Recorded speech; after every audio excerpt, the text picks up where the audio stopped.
سلام. امیدوارم حالتون خیلی خوب باشه. خیلی خوش اومدین به این ولاگ. من مدتی هستش که کتاب آتش بدون دود رو برای بار دوم تمامش کردم و این سری اونقدر ازش لذت بردم که گفتم حتما بیام باهاتون راجبش صحبت کنم. و خب از اونجایی که این رمان، این داستان داره توی قم ترکمن اتفاق میفته، فکر کردم که شاید جالب باشه که رمان ترکمن بیام نظرمو راجع بعضی از جاش بگم. بعضی از جاش که از یه سری سنت ها صحبت میکنه بیام و تغییرش رو توی نسل امروز بگم و یه هم با هم راجبش گپ بزنیم. خب اگه بخوام راجب کلیت این رمان بگم، من که خیلی دوستش دارم، خیلی دوستش دارم، چون که ادبیات خیلی بی‌نظیر داره. جوری که کاراکترهاشو میاد توصیف میکنه، ارتباط بین اونها، حس همزادپنداری که به وجود میاد بین خواننده و شخصیت‌های کتاب فوق‌العاده است. روایت خیلی شیرینی داره و با اینکه خب خیلی حجمش زیاده، نگاه کنیم 3 جلده و هر جلدش هم 3 یا 2 کتاب توشه، یعنی کلاً 7 کتابه. با این حال روایت داستان اونقدر شیرینه که آدم دوست داره نگاه کنه و ببینه که دست چی میشه. خب بریم سراغ این جلد اول این کتاب که 3 کتاب تو خودش داره و این جلد بر من یه جوری دیگه عزیزه نسبت به 2 جلد دیگه، چون که روایتش خیلی افسانه‌ای طوره. حالا هرچند که اون کاراکترها میتونن بخششون خیلی واقعی باشه، حقیقت دارن، داستان اتفاق افتاده، ولی روایتش اون قهرمان سازی که از شخصیت‌های اول داستان داره خیلی شیرینه، خیلی جذابه و کاملا میتونید با شخصیت‌هاشون حس همزادپنداری داشته باشید. میفهمید هر کاراکتری چرا فلان تصمیم گرفته، چرا فلان حرف زده. اصلا صحبت‌هاشون اونقدر عمیقه که خیلی وقت آدم باید مکث کنه ببینه که پشت این حرف چه معنی هست. عمیق هر کس از حس درونش میاد میگه و چرایی تصمیمش و چرایی این احساسش رو میاد بیان میکنه که خیلی زیبا شما میتونید با این کاراکترها حس همزادپنداری داشته باشید.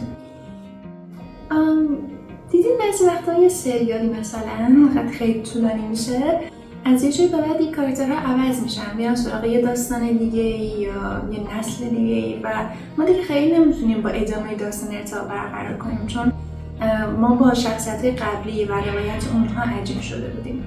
ولی با این که آتش بدون دود اینقدر حجمه، اینقدر داستان شخصیتش زیاد داره، ولی اونقدر نرم و قشنگ وارد داستان بقیه شخصیت‌ها میشه، نسل بعدی رو شروع میکنه، باعث میشه که ما اونها رو بیشتر بشناسیم و باشون خوب بگیریم که دیگه اون حسرت تمام شدن داستان کاراکتر قبلی خیلی آزاردهنده نیستش، خیلی شیرین وارد جریان بعدی میشه.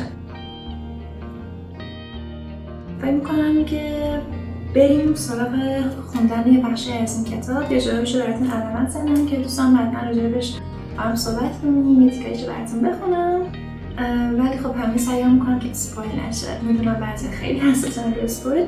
البته اینم اضافه کنم که خب این داستان، این کتاب خیلی داستان و روایتش اتفاق میفته، خیلی شخصیت‌ها میان میرن و اینکه اگه من بگم این فرد با اون فرد یه گله‌بندی داشت، یه کدورتی بینشون پیش اومد، این فرزند اونه، فکر نمی‌کنم مثلا یه چیز خاصی از کل این رمان لو بره، ولی با این حال سعی میکنم که اسپویل نداشته باشم، ولی خیلی حساس نباشید، چیزی از لذت خوندنش قطعا کم نمیشه. خب بریم شروع کنیم. این تیکه از کتاب داره راجع به مراسم عروسی صحبت میکنه. بخشی از عروسیه که حالا خانواده دومات اومدن عروس رو دارن با خودشون میبرن. این تیکه خانواده عروس میان خیلی به صورت نمایشی، مثلا جای عروس رو گرفتن، به غیرت اومدن که دختر داریم ازمون برید و اینها، و یه حالت مراسم خیلی قشنگی میان با خانواده دومات، یه طرف یه فرد از این سمت، یه فرد از اون سمت، با همدیگه کشتی میگیرن، یه نمایشی اجرا میکنن و اینجوری تموم میشه مراسم. ولی اینکه الان چجوری مراسم اتفاق میفته ببخشید که الان مراسم چجوری اتفاق میفته، وقتی که دارن عروس رو میبرن یه فرد از سمت خانواده عروس، حالا میتونه برادر بشه، میتونه یکی از مذکرهای جمع که اصولا کوچیک‌ترین فرد جمع انتخاب میکنن، چون که الان دیگه اون پشتی بگیر و اینها نیستش، میاد جلوی ماشین عروس وای میسه و میگه ما نمی‌ذاریم عروس رو ببریم و خانواده دومات هم یه هدیه‌ای، یه یادگاری به فرد میدن. مثلا دوستان بچه‌ها رو میذارن جلو، مثلا کوچیک‌ترین پسر فامیل عروس رو میذارن اونجا که حالا یه هدیه‌ای هم به بچه بیاره و یه خاطره خوشی هم واسه اون باشه. به این شکل انجام میشه. کلا مراسم کجابه که یکی از آخر مراسم عروسی ترکمن هاست خیلی مراسم قشنگیه. من با اینکه کلا خیلی اهل مراسمات و عروسی ها و جشن ها و اینها نیستم، ولی این مراسم کجابه رو خیلی دوست دارم. اگه یک زمانی به یک عروسی ترکمن دعوت شدیم، مراسم کجابه‌ش رو اصلا دست ندیم.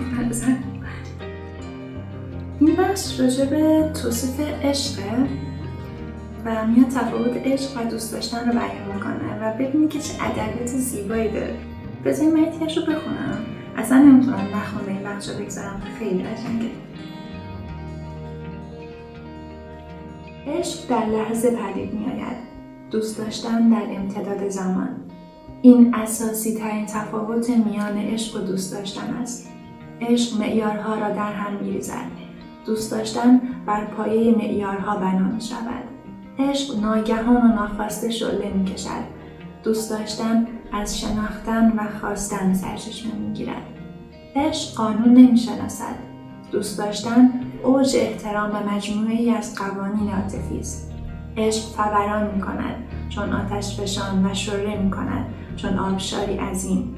دوست داشتن جاری می شود چون رودخانه‌ای بر بستری با شیب نرم. عشق ویران کردن خویشتن است. دوست داشتن ساختنی عظیم. عشق دقالباب نمی کند، مؤدب نیست، حرف شنو نیست، درس خوانده نیست، درویش نیست، حسابگر نیست، سر به زیر نیست، مطیع نیست.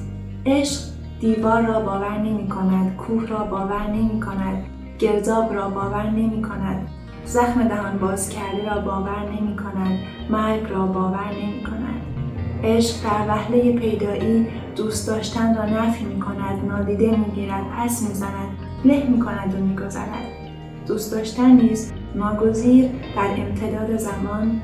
عشق را دود می کند، به آسمان می فرستد و چون خاطره‌ای حرام فرشته نگهبانی بر آن می گمارد. عشق سحر است، دوست داشتن باطل است. میتونم هنوز هم ادامه بدم و که خیلی طولانی میشه. خیلی زیبا، من ادبیات رو دیوانه وار دوست دارم. دیگه جملات خیلی قشنگی داره و جملات خیلی قشنگی داره، ولی کسی که نمیتونم همشون بگم. یکی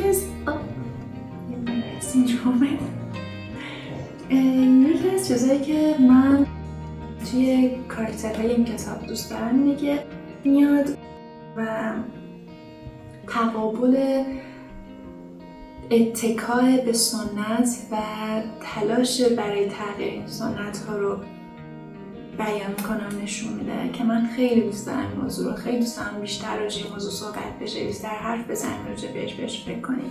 و توی این کتاب یه بخشایش کاراکترها این صحبت رو با هم دیگه دارن و من حظ میکنم از اینکه این موضوع داره بینشون صحبت میشه. این تیکه کتاب دو تا برادر هستن که یکیشون پایبند به یک تصمیمیه که بر پایه یک سنتیه و برادر دیگه‌شون اعتقاد داره که پایبند به این سنت هیچ فایده‌ای برامون نداره، بلکه ممکنه ضرر هم داشته باشه.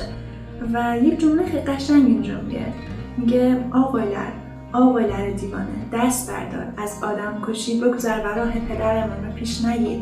با مغز خودت فکر کن، نه با مغز پوسیده گذشتگان. مگذار که اراده مردگان به جای اراده تو بنشیند و راهی که آنها رفتن باز رفتنش به تو تحمیل شود. خیلی قشنگه، خیلی قشنگه و واقعا باید بشین به این جمله فکر کنی. خیلی وقتا خیلی از سنت ها رو ما صرف اینکه حالا بد نشه توی اون جامعه انگشت نما نشیم داریم ادامه میدیم، انجام میدیم، در حالی که خودمون قلباً و اصلا منطقاً اعتقادی به ادامه اون مسیر و اون تصمیم ها نداریم. قبول دارم که بعضی وقتا بعضی از کنار گذاشتن این سنت ها خیلی جسارت میخواد. ای کاش که ظرفیت جامعه به یه حدی برسه که اگه کسی بخواد این سنت رو ادامه بده، در حالی که در شرایطی که به ضرر بقیه نباشه، بخواد اون سنت ادامه بده، تصمیم خودشه. و کسی هم تصمیم بگیره که ادامهش نده، اینقدر موج منفی به سمتش نیاد، اینقدر مجبور نکنن همه که شکل هم پیروی کنن از یه سری قانون‌ها. قانون اینا نمیشه. بریم سراغ یه بخش دیگرش. این تیکه از کتاب داره راجع به مراسم تدفین صحبت میکنه. من یه تیکه کوچیک راجعش توضیح بدم. مراسم تدفین اینجا داره میگه که هیچ کدوم از نزدیکای اون فرد فوت شده در مراسم تدفین شرکت نمی‌کنن، چون که این اعتقاد دارن که اون فرد ترسیده و اگه دست رو یک فرد نزدیکانش بذاره و بگه که من رو تنها نذار، اون فرد هم انگار که بدشگون میشه و اون هم به زودی فوت میکنه. واسه همین ترکمن‌ها گویا اعتقاد داشتن که وقتی که نزدیکانشون فوت میکردن نمیرفتن مراسم تدفین و یکم اقوام دورتر این مراسم برده میگرفتن بودن. ولی در حال حاضر اصلا همچین چیزی نیست که من میتونم دیدم و تنها اتفاقی میفته اینه که خانوم‌های اون خانواده و کلا اصلا خانوم‌ها وارد مراسم تدفین نمیشن، فقط مردا حضورن توی آرامگاه در حین تدفین. و یه چیز دیگه هم که میخوام بگم و همیشه برای من عجیب بوده این موضوع اینه که قبرستان‌های ترکمن‌ها متفاوت از قبرستان شهر دیگه. سمت ترکمن‌نشین اینجا با سمت قبرستونایی که تو گرگان یا کلاً هر شهر دیگه هست خیلی متفاوته. فضاش خیلی حالت برهوتی داره، یه دلگیری خاص و یک وحشتی کلاً نهفته است تو اون فضا. من که یادم کسی که پرسیدم که چرا خب اونجا بهش نمیرسن، یکم برو اینجا باشه دیده داشته یکم فضا از خوف فضا کم بشه. به من طور گفتن که کلاً قبرستان باید جایی باشه که این خوف رو به تو ایجاد کنه از دنیای بعد از مرگ و ترس و اینها. حالا اون فردی که به من توضیح داد من چنین اعتقادی داشت. من دیگه نرفتم از کسی دیگه بپرسم چرا قبرستان‌های ما اینقدر وحشتناکه.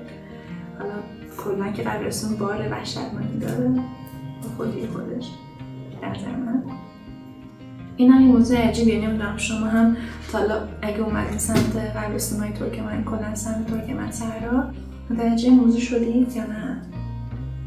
اگرم که ترکمن هستید به من بگید اگه شما چه برداشتی دارین از این تفاوته. این تیکه از کتاب دوباره داره به هم موضوع سنت‌ها و تغییر سنت‌ها میگه و دوباره توی ادبیات خیلی قشنگی میاد که یک پدر پسر هستن، اختلاف نظر پیدا کردن و بینشون بحث پیش اومده و اون فردی که داره میانجیگری میکنه میاد و میگه که بذارید بخونم اصلا تیکه کتابو. عقب نشستن کار پدرهاست تاریس اخلاق. تو چرا این کار نکردی؟ آخر فکر نکردی که پسرها چطور میتوانند عقب بنشینند؟ اگر این کار ممکن بود دنیا عقب میرفت و به ابتدای خود میرسید. پسرها ادامه راه پدرها هستند، نه بازگرداننده راه پدرها. کجا شنیده بودم که امروز اگه می‌خواستیم ما عین گذشتگانمون زندگی کنیم الان باید تو غار زندگی می‌کردیم. قبول دارم یه بخشی از سنت‌ها، یه بخشی از اون چه که از گذشته وارد نسل ما میشه گاهن میتونه مثبت باشه یا در بین حالت ضرری نداشته باشه. ولی خب به این معنی نیستش که ما همه چیز رو چشم گوش بسته قبول کنیم و صرف اینکه نسل‌های ما با این روش جواب گرفتن برای اونها خوب بوده به احتمال زیاد برای ما هم خوب باشه. نه اینطوری نیست. الان تغییر نسل‌ها، تغییر دنیا اونقدر سرعتش زیاد شده که خیلی از المان‌هایی که توی نسل قبلی ممکن بوده جواب درست بده و جواب اصلی یک موضوع باشه دیگه اصلا جواب نمیده و پافشاری روی این که اونها رو حتما ادامه بدیم فقط یه شکاف گنده بین دوتا نسل ایجاد میکنه یا بین افراد مختلف یک نسل، اونایی که سنتی تر یا مذهبی تر مثلا فکر میکنن و اونایی که خیلی پایبند این موضوع نیستن. این از اینجا یه فاصله بندازیم بعدش بریم سراغ جلد بعدی. من یه آب بخورم بیام.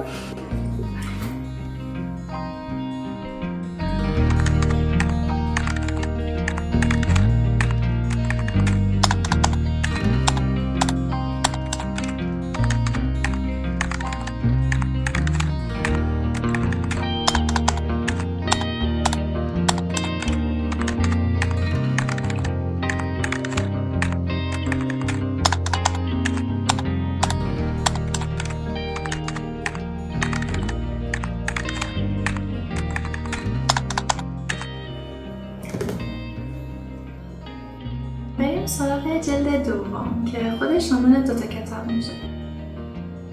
ادامه شیرین جلد اوله. کاراکترها تقریبا تغییر کردن، نسل بعدی یعنی اومده، داستان همون شیب داره ادامه پیدا میکنه. همچنان داستان زیباست، همچنان روایت ها، همزاد پنداری ها توش پررنگه. تفاوتی که با جلد اولش داره اینه که دیگه خیلی اون تم افسانه‌ای رو نداره، روایت یکم قابل لمسه برامون، کاراکترها کارهای عجیب غریب نمی‌کنن که برامون جایی باشه که وای خیلی قهرمانیه. اینطوری نیست، از جنس خودمونن آدم‌ها، هرچند که خب بالاخره همچنان حرفای عمیق و صحبت‌های خیلی پر مفهوم توشون وجود داره. اون جلد وارد دنیای عصر جدیدتر میشه دیگه، به زمان قاجار و پهلوی و تایم مشروطه و اینها و دردسرها و مشکلاتی که قوم ترکمن به عنوان اقلیت دارن تو اون دوران، فشاری که بهشون وارد میشه، یه سری از مردم که یه سری تصمیماتی رو میگیرن، دوباره یه سری دیگه از مردم یه نظرات دیگه برای مواجهه با این شرایط دارن و تمام این داستان ها این جلد رو تشکیل داده که خب اونم خیلی جای قشنگ داره که من کلی جاش علامت زدم ببینم کلش علامت زدم براتون بخونم یه بخش رویش رو.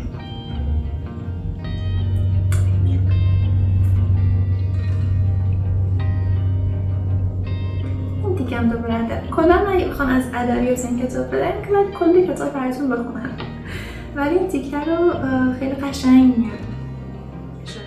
بزدل هرگز متهم نخواهد شد به اینکه در معرکه‌ای به قدر کفایت شجاعت بروز نداده است، زیرا در معرکه‌ای نبوده تا شجاعتی به هر مقدار نشان داده باشد تا در معرض اتهامی قرار بگیرد. خیلی قشنگه. واقعا اونهایی که یک مسیر رو رفتن و خطا کردن کسایی هستن که ما هم متهم به خطا رفتن میکنیم، ولی غافل هستیم که خیلی کسایی هستن که اصلا مسیر رو نرفتن، واسه همین هم خطایی نکردن. و کلا زندگی همینه، زندگی مسیر رو رفتن، خطا کردن، دوباره یک مسیر رو رفتن یا دوباره همون مسیر رو به روش بهتری رفتن. اونهایی که هیچ وقت جسارت هیچ کاری رو شروع نمیکنن، جسارت هیچ کاری ندارن و کار جدید رو شروع نمی‌کنن، خب قطعاً هم تو مسیر جدید نرفتن که اشتباهی کنن یا لطمه‌ای وارد بشه بهشون، ضرری بزنن به خودشون یا به خودشون. خب وقتی که هیچ کاری نمی‌کنی کار اشتباهی هم نمی‌کنی. اشتباه نکردن برخی از آدم‌ها رو به پای اینکه همیشه تصمیمای درستی میگیرن نداریم.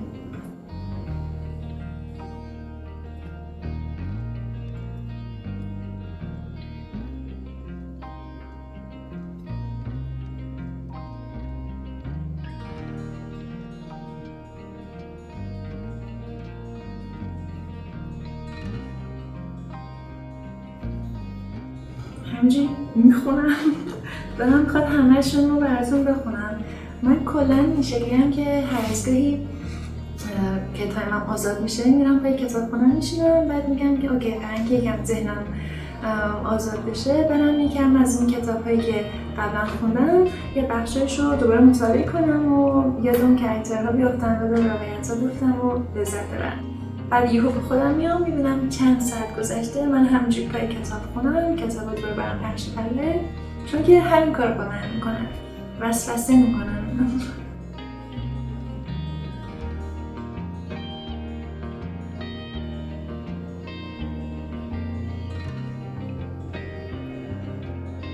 این تیکه کتاب صفحه 94 جلد دوم رو خیلی سراغش اگه دارید کتابش من کلم کتاب اون صفحه رو بخونم. داره راجع به این صحبت میکنه که ما وقتی که اولندش که میگه ما اصلا چشم گوش بسته نباید کسی رو پیرو بکنیم، اوکی؟ و اگر که چشم گوش بسته کسی رو قبول کردیم و مسیری که ما نشون داده رو قبول کردیم و رفتیم، این مسئولیتش با ماست. شاید بتونیم بریم به اون فرد بگیم که چرا این مسیر رو رفته بودی و ازش توضیح بخوایم، ولی نه به عنوان یک شاکی و یک گله‌مند، چون حتی مگر که ما رو مجبور کرده باشن اصلا ولی حتی خودمون مسیر رو با اراده آزادمون انتخاب کردیم، دیگه نمیتونیم کسی رو مسبب مسیر اشتباه رفتن خودمون بشیم. این قسمت از کتابم میاد همین رو میگه. فردی یک نظری داشته و یک فرد دیگه از اون پیروی کرده، اون هم به واسطه اینکه این شخصیت رو قبول داشته اون مسیری که این فرد رفته رو هم قبول میکنه، ولی یه مدت بعدش اون فرد بیشتر میره تغییر میکنه و با افراد دیگه آشنا میشه و تا حدی از اون نظرش برمیگرده و این فرد دوم که اون فرد اول رو پیروی کرده بود میگه که چرا همچین کاری میکنی؟ من به واسطه تو، من به احترامی که به شخصیت رو داشتم این مسیر رو رفتم، تو که نمیتونی هر روز از این مسیر به اون مسیر بری، پس ماهی که به احترام تو این مسیر انتخاب کردیم چی؟ و این آدم هم میگه که تو شخصیت خودتو داری، مسیر خودتو داری، زندگی خودتو داری و اگر یک زمانی هم با منطق خودت نشستی فکر کردی که اوکی منطق این فرد درسته و من از این مسیر برم و بعدش مسئولیتش با خودته، چون که خودت نشستی به این موضوع فکر کردی. حالا اون هم ممکنه که تغییر کنه، آدم ها همیشه میتونن نظرشون تغییر بدن، اوکی؟ صرف این که من امروز اینجا نشستم و میگم که چقدر راجع به این بخش از کتاب فکرهای خوبی میکنم، ممکنه 5 سال دیگه بخونم و بگم که این بخش کتاب من اصلا خیلی اشتباهه. میدونید به این معنی نیستش که آدم هر لحظه حرف متفاوتی بزنه، ولی به این معنیه که وقتی ما یه سری تجربه متفاوتی کسب میکنیم، مسیرهای مختلفی رو میریم، با آدم‌های مختلف نشست و برخاست میکنیم، قطعاً روی ذهنیت ما یه دید ما نسبت به دنیا، به هر چیزی تو این دنیا ممکنه تغییر کنه و این اصلا ذات آدمیته. اینقدر آدم‌ها رو به خاطر اینکه خودمون اونها رو الگو کردیم ازشون انتظار نداشته باشیم که تیپ حسابی باشن. اصلا حتی الگو نداره در واقع. خیلی وقتا ما از آدم‌ها یک تصویر تو ذهنمون داریم و نمیخوایم اون آدم تغییر کنه، چون که نمیخوایم ذهنیت ما تغییر کنه، چون که ممکنه یه سری بازخوردها رو به خود ما بده. اینکه اون تغییر کرده ولی من تو همون لول موندم، ولی من تو همون شرایط موندم، تو همون فکر و اعتقادات موندم، ممکنه به یه جایی از خودم یه تلنگری بزنه و من این تلنگر رو دوست نداشته باشم. دوست دارم که اون تصویر ثابت بشه، اون آدم، شخصیتش، اون تفکرش ثابت بشه که اینجوری بهش نگاه میکنیم این که منطقی نیست. آدم ها این اراده رو دارن، این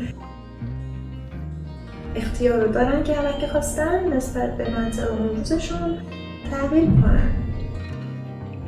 نسبت به دیدار ما تغییر کنن. تغییر اونقدر منزل بزرگی نیست.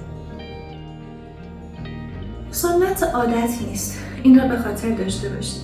هر چیزی که بدون هیچ تغییری در طول زمان تکرار می شود و تکرار می شود عادت است، نه سنت.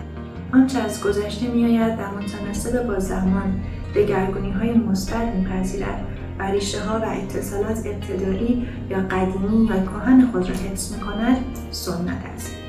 تمام طوایف دیگر سنت را دور بریزید. عادت یا سنت. نظرتون راجع به مورد برام بنویسید. به نظرتون تفاوتی با هم دارن یا در اصل برای این جلد خیلی صحبت کردم راجع به تک تک جلد میدونم ولی باور کنید که هنوز حرف خیلی زیاده. خیلی میتونستم بیشتر راجع به کاراکترها، راجع به روند داستان بیام یه سری چیزا رو بگم و راجعش با هم صحبت کنیم، ولی دیگه اونجوری این ولاگ خیلی طولانی اینجا. بریم سراغ آخرین جلدش. بعد به این جلد یکم چپ چپ نگاه کنم چون خیلی جلد دوست داشتنی برای من نیست. این جلد هم 2 کتاب داره. نه که دوستش نداشته باشم خدایی نکرده، ولی به نظر من یکم دیگه زیادیه داشتن کاراکترها به این داستان اضافه می‌شدن. شاید داستان میطلبید که اونها هم حرفی ازشون زده بشه، ولی دیگه اونقدر بست دادن این موضوع به نظرم شاید یکم زیاده روی شد. خیلی کاراکترها زیاد شد. من دیگه علاقه به این که ببینم تک تک این کاراکترها چی شدن، چرا اینجوری شدن، چه بلایی سرشون اومد، اسم بچه‌هاشون چیه، اسم زنشون چیه، کی چرا این کار کرد، دیگه خیلی برای من زیاد بود. دیگه نمیتونیم قطعا کل لقمه ترکمن و روایت و کل حقیقت رو توی کتاب بیاریم. خیلی انتظار زیادیه، ولی این جلد خیلی دوریده که این کار بکنه و نتیجهش برای من خیلی چندان جالب نبود.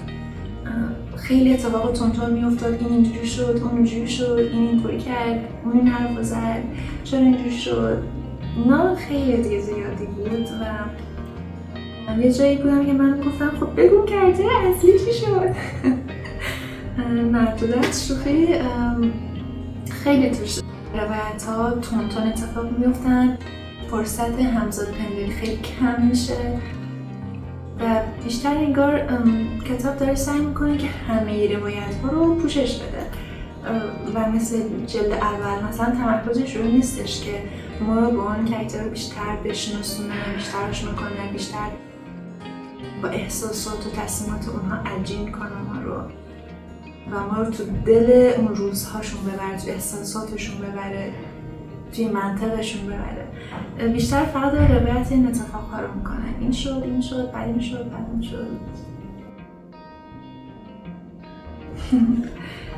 ولی خب این کتاب هم قشنگی خودش رو داره. ببینم اینجا چی علامت زدم.